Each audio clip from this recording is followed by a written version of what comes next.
Həyatımıza ən çox təsir etmiş insan kimdir deyə soruşsaq, nə cavab verərdik? Amerikalı tarixçi və yazıçı olan Michael Hart bu sualın cavabını tapmaq üçün dünyaya ən çox təsir etmiş 100 insanı araşdırır və 1978-ci ildə bir kitab yazır. Bu kitabda Einsteindən tut Edisona, Adam Smithdən tut Christopher Columbus kimi bir çox məşhur insanlar var. Ən maraqlı tərəfi isə bu qədər insan içində kimin ilk sırada olmasıdır. Kitabın yazarından ilk sırada niyə onun olduğu soruşulanda isə belə bir cavab verir.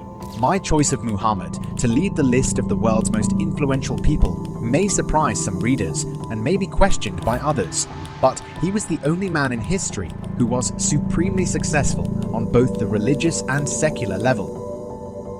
Bundan 10 il sonra Qahirədə iştirak etdiyi bir tədbirdə yenə də ilk sırada Həzrət Muhammed sallallahu aleyhi və səlləmin olduğunu soruşurlar. O isə belə cavab verir. Nearly 10 years have passed since your book was published for the first time.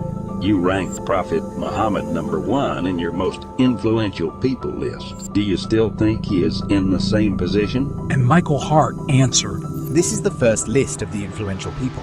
Even if you add new people and the list goes up to 200 or 300 people, his position is permanent. When I first analyzed influential people, I established some basic criteria. One of these criteria is the strength and broadness of the impact of these people on the history of mankind. Bu 100 nəfərlik listədəki insanlar əlbəttə ki, bu dünyada çox vacib izlər qoyublar.